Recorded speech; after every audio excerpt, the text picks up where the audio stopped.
Gloire à Dieu, shalom, shalom. Dans le monde, nous voulons rendre grâce à Dieu en ce jour 14 octobre parce que nous voulons partager avec le peuple de Dieu quelques pensées du Seigneur vu les événements que nous vivons actuellement, vu l'actualité. Quel est le chronogramme de Dieu? Alléluia. C'est vrai que notre Seigneur avait annoncé qu'il allait revenir. Et les disciples avaient posé la question de savoir à quel moment ces choses se feront. Alléluia. Et le Seigneur a répondu qu'il ne savait pas lui-même le temps. Alléluia. Il ne savait pas l'heure. Dieu seul dans sa souveraineté, Dieu qui est le maître des temps et des circonstances, avait l'autorité, le pouvoir de connaître ce jour-là. Cependant, comme nous sommes des enfants de lumière, puisque notre Sauveur est la lumière, il n'a pas voulu nous laisser dans l'ignorance. Alléluia.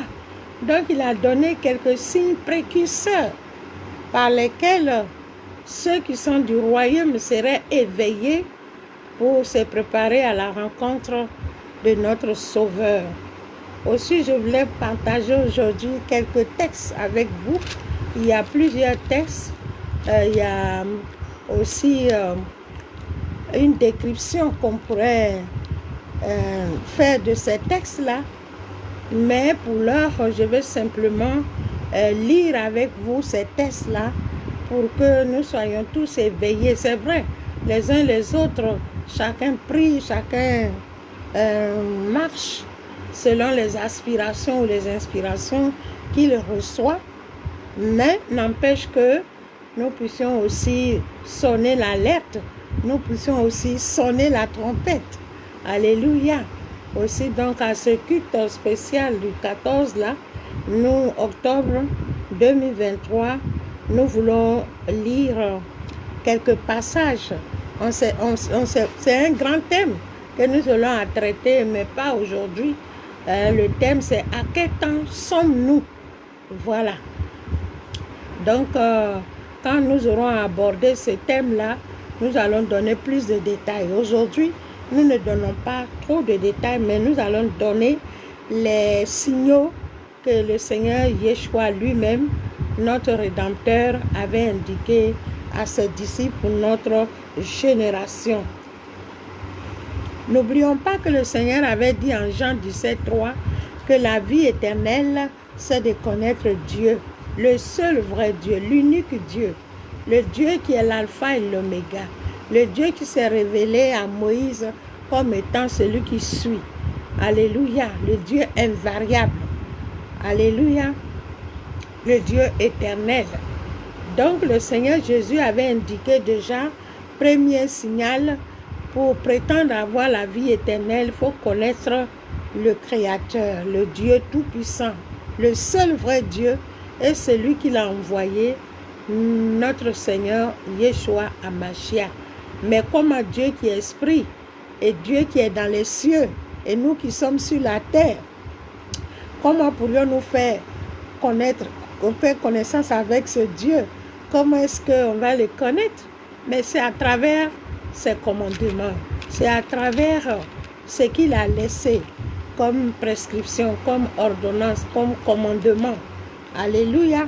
Et que le Seigneur Jésus est venu clarifier par l'action du Saint-Esprit pour nous aider à une meilleure compréhension de la volonté de Dieu et de pouvoir appliquer notre cœur à cela. Alléluia. Donc je vous dis shalom, shalom à tous, dans la paix, dans l'amour de notre Seigneur Yeshua. Nous voulons donc lire Matthieu 24 pour tenter de répondre à cette préoccupation. À quel temps sommes-nous? Alléluia.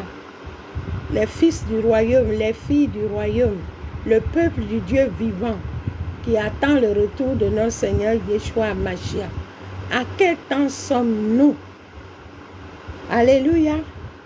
Alors, quand nous lisons Matthieu 24, verset 14, à partir du verset 14, avant tout, Seigneur, nous voulons nous placer sous ton autorité. Éternel, notre Dieu, la révélation, la connaissance, la sagesse, l'intelligence viennent de toi. Il te plaît d'utiliser qui tu veux, Papa. Seigneur, je ne suis rien d'autre que ce que tu veux que je sois en ce jour. Aussi, Père, que ma personnalité se passe et que ta gloire seule soit cela qui soit vu, entendu par ceux qui vont prêter attention à ce rappel, à cet avertissement. Sois donc exalté, mon Dieu, pour ce que tu le fais, par amour pour toi-même et pour ta seule gloire. Alléluia. Amen, amen et amen. Alors, quand nous lisons Matthieu 24,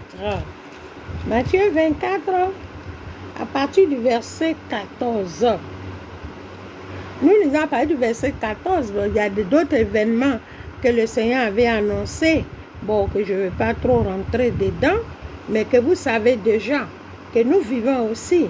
On a parlé de la destruction du temple de Jérusalem, et la chose s'est accomplie en l'an 70. Alléluia, par le général Titus. Alléluia. Le Seigneur aussi avait parlé qu'il y aurait, comment on appelle ça, qu'il y aura des guerres. Alléluia. Tous nous avons connu la première guerre mondiale et la deuxième guerre mondiale. Ensuite, il a parlé de l'existence des faux prophètes. Et c'est ce qui nous pousse même à lire à partir du verset 11. J'ai dit verset 14, mais on peut lire à partir du verset 11. Il dit alors, plusieurs faux prophètes s'élèveront et ils séduiront beaucoup de gens. Alléluia. Et vous convenez avec moi que nous sommes dans cette période-là. Il dit, et parce que l'iniquité se sera accrue, la charité du plus grand nombre se refroidira. L'iniquité se sera accrue. Et c'est vrai, on est dans une période où ceux qui font plus de mal, c'est eux qui apparemment prospèrent. Alléluia. C'est eux qui apparemment détiennent les richesses du monde. Gloire à Dieu. Et donc, à regarder cela, celui dont la foi n'est pas affermie voudra avoir les regards fixés sur les richesses de ceux qui s'adonnent davantage au mal. Or, dans un passage de la Bible, je crois que c'est l'un des psaumes, il y a un des psaumes où le Seigneur dit là-bas, n'enviez pas les richesses des méchants. Voyez, n'ayez pas regard sur ces richesses-là. Alléluia. Même notre tonton aussi, Asaph, a expérimenté ça. Je crois que c'est dans Somme 72. Il a dit là-bas, mais lui, il jeûne, il fait tout ce que Dieu dit de faire. Mais quand il regarde, ce sont les méchants qui persévèrent, qui prospèrent, qui sont en bon point. Alléluia. Mais quand Dieu a ouvert les yeux d'Asaph, il a vu que tout cela n'était que illusion, tout cela n'était que séduction. Et il s'est attaché davantage à Dieu. Il dit, mais celui, alors le Seigneur Jésus dit, mais celui qui persévérera jusqu'à la fin sera sauvé. Donc il y a une question de persévérance. Parce que face à toute cette séduction, parce que c'était le premier signe que le Seigneur avait donné à ses disciples lorsqu'ils lui ont posé la question de savoir quel est le signe de ton avènement. Il dit, car au verset 5, car plusieurs viendront sous mon nom disant, c'est moi qui suis le Christ. Et ils séduiront beaucoup de gens. Alléluia. Donc, la séduction, c'est le sceau de notre génération. C'est le sceau de perdition de notre temps. Le temps dans lequel nous sommes. Alléluia. C'est pourquoi le Seigneur dit, mais celui qui persévérera jusqu'à la fin sera sauvé. C'est-à-dire celui qui ne va pas se laisser emballer par cette séduction et qui se contentera, comme Jean-Baptiste avait dit à ses disciples qui lui disaient qu'il avait baptisé le Seigneur Jésus, et voilà que tous allaient vers le Seigneur Jésus. Hein? Et Jean-Baptiste a dit, hein, on ne peut que se contenter de ce que Dieu nous donne de recevoir de lui. Alléluia. Ne pas envier ce qui frappe les yeux. Alors, verset 14 maintenant dit, cette bonne nouvelle du royaume sera prêchée dans le monde entier pour servir de témoignage à toutes les nations. Alors viendra la fin. Cette bonne nouvelle du royaume de Dieu sera prêchée à toutes les nations. Et c'est ce qui motive que nous sommes là à parler de la bonne nouvelle du royaume de Dieu là, en cet instant-là. Alléluia. Parce que la parole de Dieu est comme le soleil, les rayons du soleil. Il n'y a personne sur cette terre des hommes qui puisse dire qu'il n'a jamais vu les rayons du soleil. Alléluia. Gloire à Dieu. Donc c'est afin que cela serve de témoignage. Que personne ne dise, il y avait un sauveur, mais je ne connais pas, je n'ai pas entendu parler de ce sauveur-là. Alléluia. Comme ceux qui étaient venus à l'apôtre Paul, quand ils ont reçu le baptême de Jean-Baptiste, qui était venu pour recevoir le baptême du Saint-Esprit. Paul leur a demandé, quand vous avez été baptisés, est-ce que vous avez reçu le Saint-Esprit? Ils ne savaient pas ce qu'était le Saint-Esprit. Voilà. Donc Dieu ne veut pas se trouver en face des gens qui vont dire, on ne sait pas qui était Jésus.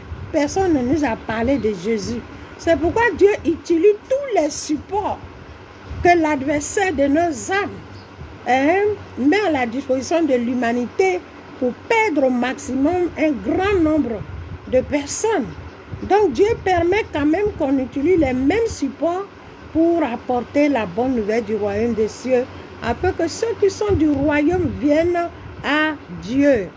Et au verset 15, il est dit, c'est pourquoi, lorsque vous verrez l'abomination de la désolation dont a parlé le prophète Daniel, établi en lieu saint, que celui qui lit fasse attention.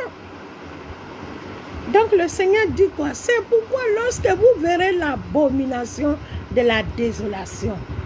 L'abomination de la désolation, lorsque nous avons traité le thème qui est le Christ doit faire paraître une église sans tache ni ride, ni rien de semblable, nous avons parlé de cette abomination de la désolation qui est installée dans le lieu saint, dont le Seigneur a parlé. Il s'agit des faux prophètes, des faux Christ. Les gens parlent de Dieu, mais ils ont l'apparence de la piété. Comme cela est dit, je crois, en 1 Timothée 2, c'est Paul qui parle de ça. Les gens ont l'apparence de la piété. Alléluia. C'est ça l'abomination de la désolation. On parle de Dieu. Chacun va venir donner son développement. Chacun va défendre sa religion. Alléluia. Chacun va défendre ses idéologies. Voilà le peuple. Et c'est l'abomination de la désolation. Alléluia. Gloire à Dieu. Et dit alors que ceux qui seront en Judée fuient dans les montagnes, que celui qui sera sur le toit ne descende pas pour prendre ce qui est dans sa maison. Alléluia. Et que celui qui sera dans les champs ne retourne pas en arrière pour prendre son manteau. Malheur aux femmes qui seront enceintes et celles qui allaiteront en ces jours-là. L'abomination de la désolation s'installait dans les lieux saints de façon physique. Aujourd'hui, ce qu'Israël est en train de vivre, il n'y a rien de nouveau. Alléluia, c'est la suite logique de cette prophétie-là. L'abomination de la désolation. Le temple de Salomon, le temple que Salomon avait construit, 7 ans, il a mis 7 ans pour construire. Ce temple a été détruit. C'est ce que le Seigneur demandait.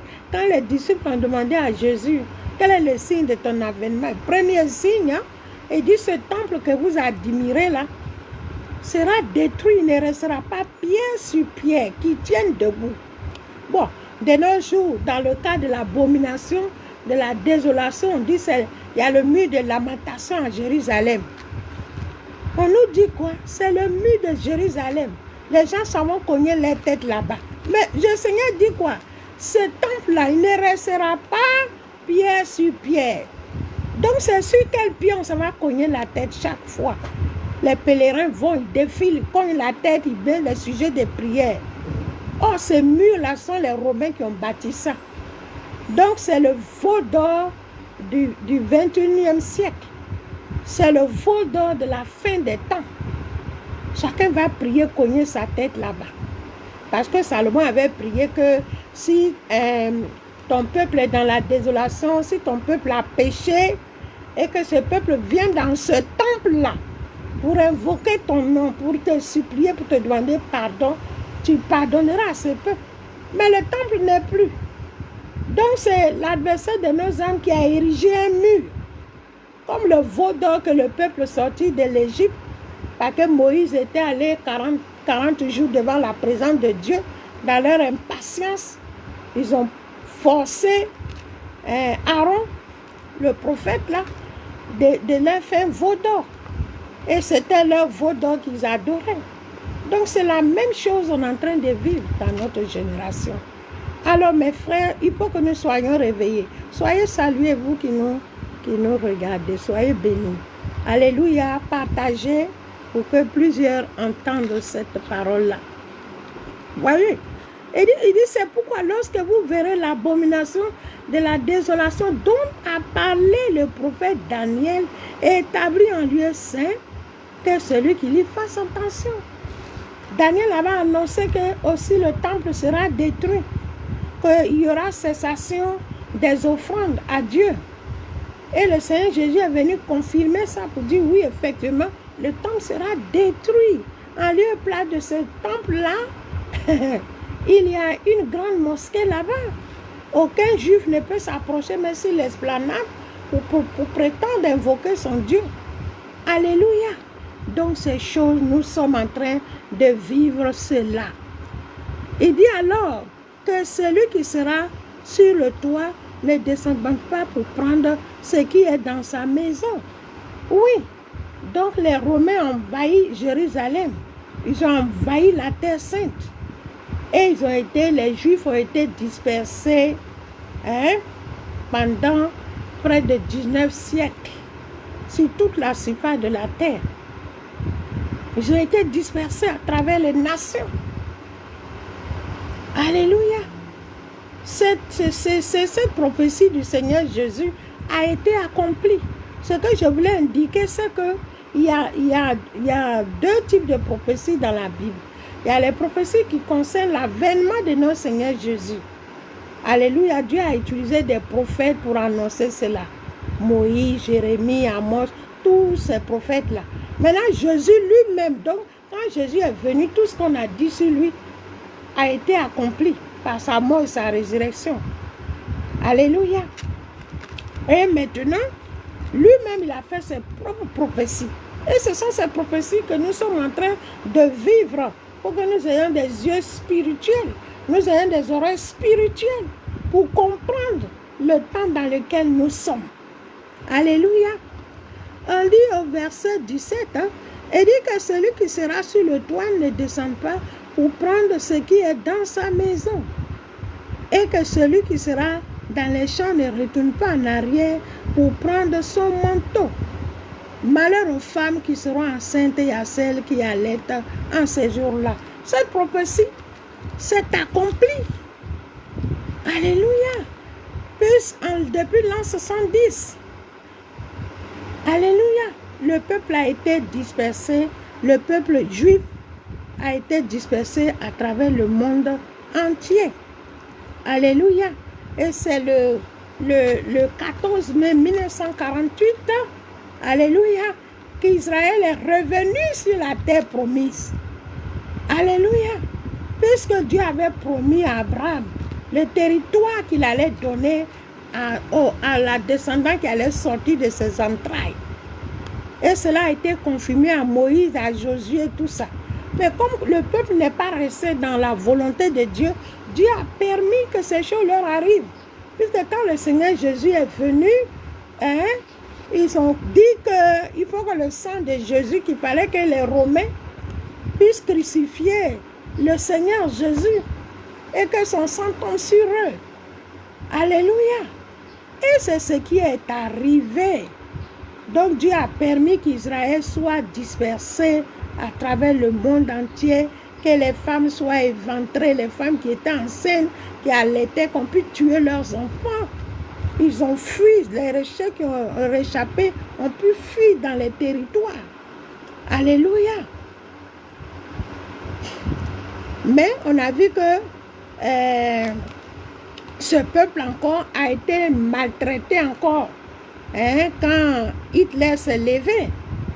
Mais comme Dieu avait promis à Abraham que ses enfants allaient résider dans le territoire de Canaan, Dieu a permis donc le 14 mai, déjà le 19e siècle, les colons israéliens ont commencé à revenir.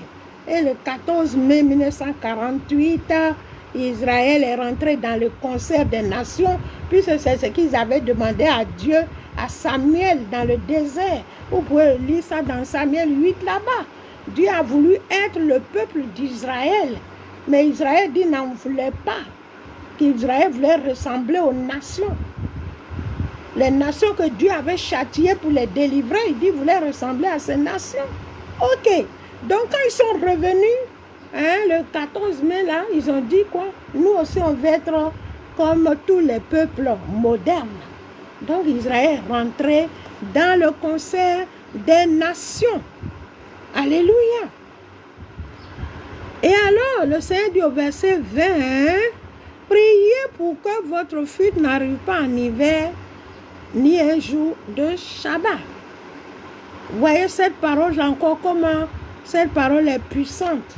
Voilà que Israël vient d'être agressé et c'est un jour de Shabbat. Parce que c'est le sabbat, le jour d'adoration des Israélites. C'est le commandement que Dieu a donné. C'est le 4e commandement. Sur les 10 commandements qui constituent la constitution de l'Éternel des armées. Alléluia. Dieu dit, souviens-toi du jour du sabbat pour le sanctifier, pour m'adresser le culte qui me sied. Et c'est le jour de Shabbat qui a été choisi pour que de nouveau Israël soit attaqué. Alors, on va voir pourquoi Israël a été attaqué maintenant après 48. Israël a déjà 60, comment on appelle ça? À plus de 70 ans, parce que 48, on a 48 ans, ça fait 75 ans. Israël dans sa 75e année. Mais Matthieu 24, là, quand on lit, et puis d'autres textes qu'on va lire, le Seigneur dit quoi? La génération qui verra tout ce qui arrive à Israël, parce que Israël, c'est la boussole de Dieu sur la terre des hommes. Que les hommes veulent croire et ne croient pas, mais c'est la boussole de Dieu. C'est le chronogramme de Dieu. Donc, le fait qu'Israël soit attaqué un jour de sabbat, ce n'est pas en vain. Ce n'est pas quelque chose de fortuit. Ça rentre dans la prophétie de Dieu. Ça rentre dans des desseins de rédemption de Dieu. Donc, si on appartient à Dieu, nous devons revenir à Dieu. Nous devons revenir dans la parole de Dieu. Alléluia. Alors, verset 21 de Matthieu 24, il dit, car alors, la détresse, alléluia, la détresse sera si grande qu'il n'y en a point eu de pareil depuis le commencement du monde jusqu'à présent et qu'il n'y en aura jamais. Donc, ce qui a commencé maintenant là, ce n'est pas de l'amusement. Ça va aller s'amplifier. Ça va s'amplifier, mes amis. Que Dieu nous affermisse et qu'on recherche à connaître ce vrai Dieu-là, le seul unique vrai Dieu, et celui que Dieu a envoyé, Jésus. Qu'est-ce que quand le Seigneur dit de le connaître, c'est le connaître à travers ses commandements, c'est de le connaître à travers ses enseignements. Voilà, et appliquer notre cœur à cela pour échapper au jugement que Dieu a résolu pour l'humanité. Et si ces jours n'étaient abrégés, personne ne serait sauvé. Mais à cause des élus, ces jours seront abrégés. Si quelqu'un vous dit alors le Christ est ici, ou il est là, ne le croyez pas, car il s'élèvera de faux Christ et de faux prophètes. Et ils feront quoi? Des grands prodiges et des miracles, au point de séduire, s'il était possible, même les élus. Voilà, nous sommes dans ce temps où les gens font beaucoup de miracles. Pendant ce temps où Israël a été captivé, était en captivité, qu'il est revenu sur la terre promise, les faux Christ ont eu le temps de se lever et de séduire le maximum de personnes. Alléluia. Gloire à Dieu. Elle dit, si donc on vous dit, voici, il est dans le désert, n'y allez pas. Voici, il est dans la chambre, ne le croyez pas, car comme l'éclair part de l'Orient et se montre jusqu'à l'Occident, ainsi sera l'avènement du Fils de l'homme. Donc Dieu est dans sa parole. Dieu n'est pas dans les communautés. Dieu n'est pas dans les chambres. Dieu n'est pas dans les salons. Dieu est dans sa parole. Et dit, en quelques lieux que soit le cadavre, là s'assembleront les aigles. Aussitôt, après ces jours de détresse, le soleil s'obscurcira, la lune ne donnera plus sa lumière, les étoiles tomberont du ciel et les puissants des cieux seront ébranlés. Parole du Dieu Tout-Puissant. Donc, tous ces événements-là, nous allons lire tout à l'heure dans Luc, qui va encore mieux clarifier encore la pensée de Dieu. Bientôt, actuellement, on vit des désastres naturels. On parle des réchauffements climatiques, les tremblements de terre. On est en train d'expliquer ça de façon scientifique. Mais c'est des choses prophétiques que le Seigneur avait annoncées. Les tremblements de terre, les inondations. C'est des choses que Dieu a permis pour que les hommes soient réveillés, pour chercher ce Dieu qui permet ces choses-là, au lieu de se confiner dans nos explications scientifiques. Alléluia. Gloire à Dieu. Alors on dit quand ces choses seront là, alors on dit quoi? Donc bientôt, le soleil va s'obscurcir aussi. Les gens vont chercher des explications. Tout ça, Dieu fait pour que les gens reviennent à lui. Mais ils vont chercher à expliquer. Il y a telle chose, c'est pourquoi le soleil ne brille pas.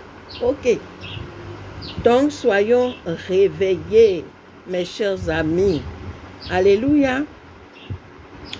Nous allons donc aller lire aussi comment on appelle ça, à Luc 21, à partir du verset 20, pour expliquer qu'est-ce qui arrive à Israël, pourquoi actuellement Israël est attaqué, qu'est-ce que cela représente.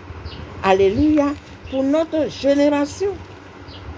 On va lire Luc 20.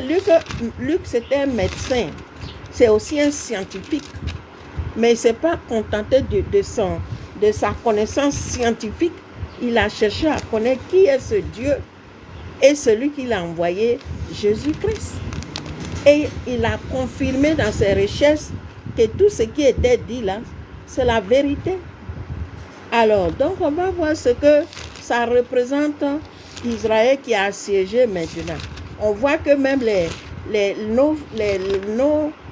Israélites sont étonnés. Ils ne comprennent pas et qui ont tout pour contrôler, pour intercepter. Mais comment ils ont été surpris? Comment ils ont été surpris? C'est la voix de Dieu. C'est Dieu qui veut interpeller Israël. Voyez? C'est Dieu qui veut interpeller. Il y a des choses qui se passent en Israël. C'est terrible. Où les gens vont célébrer chaque année l'homosexualité. C'est des choses terribles. Que Dieu ait pitié de nos parents israélites. Car Dieu a dit, celui qui maudit Israël sera maudit. nous ne maudissons pas Israël, mais nous disons Israël, reviens à ton Dieu. Hein? Comment on peut célébrer l'homosexualité sur une terre sainte? Alléluia. Donc, lisons Luc 20, Luc 21, verset 20. Il est dit dans cette parole, lorsque vous verrez, l'actualité là, c'est ce qui est écrit dans la parole, lorsque vous verrez Jérusalem investie par des armées, sachez alors que sa désolation est proche. Vous voyez, non? Donc, cette guerre qui a commencé, d'habitude, Israël ne parle pas de guerre. Quand il y a les attaques, il dit que c'est les terroristes, ça arrête là. Mais de façon spontanée, Israël dit qu'il est en guerre. Mais c'est cette prophétie-là qui est en train de s'accomplir. Alléluia. Luc 21, verset 20. Le Seigneur dit, lorsque vous verrez Jérusalem investi par les armées, sachez alors que sa désolation est proche. Alléluia. Donc, alors que ceux qui seront en Judée fuient dans les montagnes. Donc Dieu demande même de fuir. Parce que c'est la désolation. Parce que tous les ennemis d'Israël vont se lever contre Israël. Ils vont attaquer Israël. Ce n'est pas une guerre qui va prendre fin tout de suite comme ça. C'est une guerre qui va rentrer dans la troisième guerre. Mes frères, revenons à Dieu. Qu'on soit israélite, qui que nous soyons, revenons à Dieu. Parce que les temps sont accomplis. Il dit alors que ceux qui seront en Judée fuient dans les montagnes, que ceux qui seront au milieu de Jérusalem en sortent. Donc Dieu même encourage les gens à fuir. Et ceux qui seront dans les champs n'entrent pas dans la ville. Écoutez le verset 22. Il dit car ce seront des jours de vengeance pour l'accomplissement de tout ce qui est écrit. Vous comprenez? Donc le fait que Israël même dit, il se surprend que ces choses arrivent, qu'on égorge les enfants, qu'on éventre les femmes. Il se surprend à la chose. Mais c'est la prophétie de Dieu qui est en train de s'accomplir. Dieu exhorte qu'on fuit, qu'il fuit. C'est la parole de Dieu. Que chacun fuit où il peut fuir. Et dit car ce seront des jours de vengeance pour l'accomplissement de tout ce qui est écrit. Verset 23. Malheur aux femmes qui seront enceintes et celles qui allaiteront en ces jours-là. N'est-ce pas ce que les médias sont en train de nous balancer comme information? Les gens sont sans pitié. Que ce soit enfant, que ce soit femme enceinte, ils s'en foutent, ils éventrent, ils tuent. C'est une prophétie de Dieu qui est en train de s'accomplir. Israël, reviens à ton Dieu, répands-toi de tes actions. C'est vrai, tu es le bien-aimé de l'Éternel, mais répands-toi de tes actions afin que ton Dieu défende favorablement ta cause. Alléluia. Et dit malheur aux femmes qui seront enceintes et à celles qui allaiteront en ces jours-là, car il y aura une grande détresse dans le pays et de la colère contre ce peuple. Vous voyez, non? C'est la colère de Dieu. Une grande détresse. Nous partageons cette détresse-là avec Israël. Parce que nous sommes aussi peuple de Dieu. Parce que le Seigneur revient bientôt. Donc Dieu veut faire un nettoyage. Que ce soit côté israélien, que ce soit côté chrétien. Revenons à Dieu qui nous affermisse, qui nous fortifie. C'est pas facile. Vous voyez? Et dit, ils tomberont, écoutez bien, verset 24 de Luc 21. J'ai dit, Luc, c'est un scientifique, un docteur, mais qui a eu le souhait de faire des recherches et de confirmer tout ce que Dieu a révélé par ses prophètes. Et tout ce qui s'est accompli en notre Seigneur Yeshua Mashiach. Donc je vous en prie, partagez ce message et sauvons nos vies. La vie éternelle, C'est Jean 17, verset 3. Connaître Dieu et celui que Dieu a envoyé, Jésus-Christ. Alléluia. Gloire à Dieu.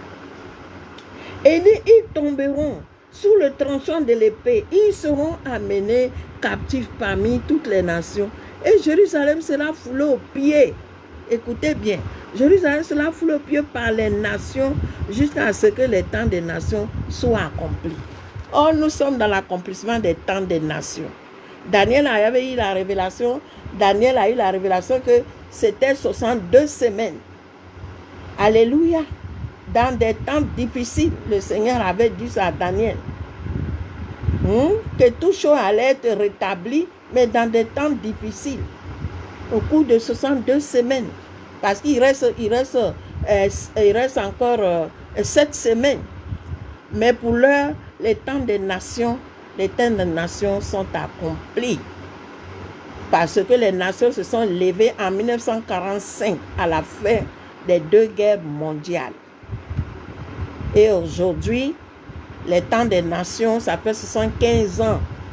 Et le Seigneur, on va le lire tout à l'heure, que la génération qui verra toutes ces choses ne passera pas que le Seigneur Jésus revienne. Que tu le crois ou pas, c'est des choses qui vont arriver, mon frère, ma soeur. Que tu le crois ou pas, quelle que soit ton idéologie, quelle que soit ta croyance, c'est le Dieu qui a créé les cieux et la terre, qui a établi toutes choses, qui est en train d'agir à travers ses prophéties, à travers sa parole. Revenons à l'Éternel. Connaissons ce Dieu-là à travers ses commandements. Et acceptons le sacrifice de Jésus. Il a payé le prix de notre rachat. C'est lui le seul intermédiaire entre lui et les hommes. Que tu le crois ou pas, c'est la vérité. Alléluia. C'est la vérité, mon ami. Alors, on dit quoi? Il y aura des signes.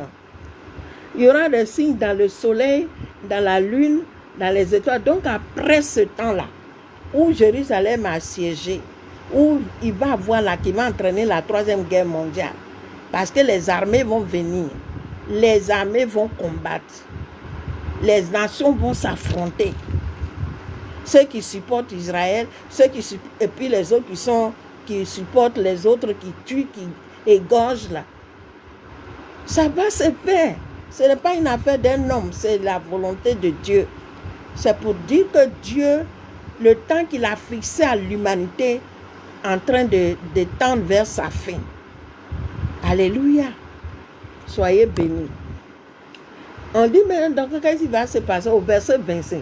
On dit, il y aura des signes dans le soleil, dans la lune et dans les étoiles et sur la terre. Il y aura de l'angoisse chez les nations. Écoutez bien. Il y aura de l'angoisse chez les nations qui ne sauront que faire au bruit de la mer et des flots. Donc, en plus de tout ça encore, il va y avoir les inondations. La mer va ravager beaucoup de pays. Voyez? Les nations ne sauront que faire. La science ne va rien servir. La science, la philosophie, ton idéologie, tout ce à quoi tu crois ne servira à rien. Parce que c'est une décision de l'Éternel. Il a résolu cela depuis 7000 ans. Et nous tendons vers la fin des 7000 ans. Aucune nation, quelle que soit sa science, ne pourra rien faire. Alléluia.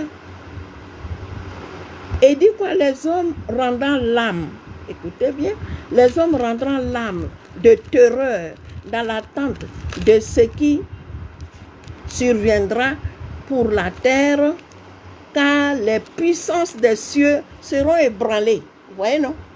Les puissances des cieux vont être ébranlées. Les étoiles vont tomber du ciel. Donc, aucun ces satellites, tout ce qu'ils font pour surveiller, tout cela sera ébranlé. C'est Dieu qui l'a dit. Et la chose va se faire. Revenons à ce Dieu. Cherchons à connaître ce Dieu. Et marchons dans ses voies. Le temps de l'enlèvement arrive. Les jugements de Dieu vont être ébranlés. Si on a le temps, peut-être je vais vous lire les autres textes, vous comprendrez. que je ne suis pas en train d'inventer quoi que ce soit. Revenons à Dieu, repentons-nous, que chacun examine sa vie. Tout ce que nous pratiquons qui est contraire à la volonté de Dieu, si nous demeurons dans ça, nous allons subir le jugement de Dieu. Voyez, non? On dit quoi?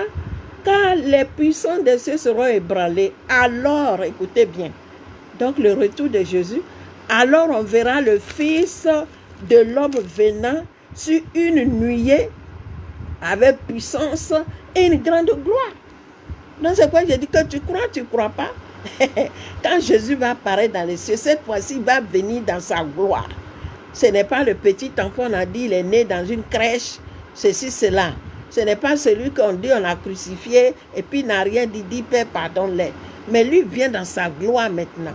C'est le jugement de Dieu qui va s'abattre sur toute la terre par le retour du Seigneur Jésus. Alléluia. Et dit, alors on verra le Fils de l'homme venant sur une nuée avec puissante et grande gloire.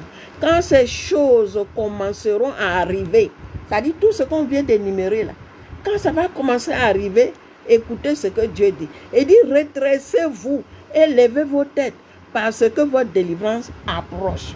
Donc ceux qui attendent le retour de Jésus, Dieu dit que leur délivrance approche. C'est comme un accouchement. C'est comme un accouchement. La femme, il faut qu'elle vive des douleurs de l'enfantement. Et puis à la minute près où l'enfant sort, elle est libérée. C'est dans cette période qu'on est, mes chers amis. Il leur dit une comparaison. Voyez le figuier et tous les arbres. Dès qu'ils sont poussés, vous connaissez de vous-même en regardant que déjà l'été est proche. De même, quand vous verrez ces choses arriver, on a vu Jérusalem assiégée, hein? Vous allez voir la guerre, là, ce n'est pas petit. Ça va dépasser Israël même. Ça va dépasser les nations. Vous voyez? Il dit de même, quand vous verrez ces choses arriver, sachez que le royaume de Dieu est proche. Vous voyez ce que je vous dis? Donc, partagez cet enseignement-là, s'il vous plaît. Ne regardez pas l'instrument qui parle. Dieu il prend ce qu'il veut. L'essentiel, qu'on écoute sa parole. Partagez. Alléluia. Il dit, quand ces choses commenceront à arriver, redressez-vous et levez vos têtes, parce que votre délivrance arrive. Au verset 29, il leur dit encore une comparaison. Voyez le figuier et tous les arbres. Dès qu'ils ont poussé, vous connaissez de vous-même en regardant que déjà l'été est proche. De même, quand vous verrez ces choses arriver, sachez que le royaume de Dieu est proche. Verset 32. Je vous le dis en vérité, cette génération, écoutez bien, ne passera point que cela arrive. Et cette génération, c'est nous. Une génération dure 100 ans. Notre génération a commencé en 1945. Le temps des nations a commencé en 1945. Aujourd'hui, on a 77 ans. Dans moins de 23 ans, nous aurons 100 ans. Donc, il ne nous reste pas grande chose. Hein? Dieu dit quoi? Un jour là, est comme pour lui 1000 ans. 1000 ans aussi est comme un jour. Parce que Dieu, lui, n'est pas dans notre cycle. Il a donné le temps pour nous. Il a donné 30 jours, il a donné 21 jours, il a donné ceci. Ça, c'est pour nous. Mais lui, quand son jour arrive là, voyez, il dit, sachez que le royaume de Dieu est proche. Je vous le dis en vérité, cette génération ne passera point que tout cela arrive. Donc, c'est notre génération. Aujourd'hui, on a 77 ans. Dans 23 ans, on a 100 ans. Donc, notre génération ne va passer que tout ce que Jésus a donné comme prophétie, que nous sommes en train de vivre. Jérusalem qui a été assiégée une première fois, deuxième fois, où les Israélites se tonnent, qu'il y a 50 ans, il y a 70 ans, ils n'ont pas vu ça. Mais c'est le temps de Dieu qui est arrivé. Israël, redressons la tête. Enfants de Dieu, redressons la tête. Cherchons à faire ce qui est agréable à Dieu. La vie éternelle, c'est de connaître Dieu et celui qui l'a envoyé. Alléluia. Il n'y a pas d'autre voie. Il n'y en a pas d'autre. Alors, quand on poursuit, il dit quoi? Au verset 33, Et dit, le ciel et la terre passeront. Donc Dieu dit quoi? Le ciel et la terre passeront, mais mes paroles ne passeront point. Vous comprenez? Donc tout ce qu'on vient de lire, là, je vous exhorte à lire Matthieu 24 dans son intégralité, à lire aussi Luc 21 dans son intégralité. Tout ce que nous sommes en train de dire là ne passera pas que Jésus ne revienne. Les choses vont se faire. Ça, c'est le chronogramme de Dieu qui a commencé. Top départ est donné par ce qui arrive à Israël actuellement. Le top départ est donné. Et dit, prenez garde à vous-même de craindre que vos cœurs ne s'apaisantissent par des excès de manger et de boire. C'est-à-dire tout le monde court après comment je vais manger, comment je vais boire. Que ces choses-là ne nous distraisent pas, mais que nous recherchons à connaître quelle est la volonté de Dieu pour nos vies respectives. Alléluia. Et tout cela, on ne trouve que dans sa parole. Et dit, et par les soucis de la vie. Actuellement, tout le monde est emballé dans les soucis de la vie. Et que ce jour ne vienne sur vous à l'improviste. Voilà. Le jour est venu à l'improviste. Israël ne s'attendait pas. Alors que c'est écrit dans la parole de Dieu. Mais nul ne sait quand la chose commence. Et la chose a commencé. Et elle ne va pas s'arrêter. Elle va s'empirer.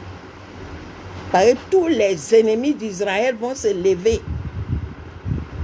pour que cela excite la colère de Dieu pour châtier l'humanité. Tous ceux qui vont se dresser contre Israël. Le Seigneur dit, maudit celui qui maudit Israël. Béni celui qui bénit Israël. Donc ces choses sont arrivées pour exciter la colère de Dieu, pour châtier l'humanité. Alléluia. Et dit, car il viendra comme un filet. Verset 35 de Luc 21. Car il viendra comme un filet sur tous ceux qui habitent, écoutez bien, tous ceux qui habitent sur la face de toute la terre. Vous avez compris? Donc ce n'est pas une affaire de ces Israël seulement. Ou bien c'est à tel lieu, c'est tel lieu. Mais c'est toute la terre. La chose va se passer de façon simultanée. Et personne n'échappera, sauf celui qui aura cherché à appliquer son cœur au commandement de Dieu, à la justice de Dieu, et à croire au moyen par lequel Dieu veut nous sauver, qui est Jésus-Christ. On est désolé, mais c'est la vérité. C'est comme quelqu'un qui a le palu, on lui dit pour prendre un tel médicament de palu. On te donne le médicament de palu, tu ne veux pas prendre, tu dis tu vas prendre d'autres médicaments, mais tu ne guériras pas. Vous comprenez?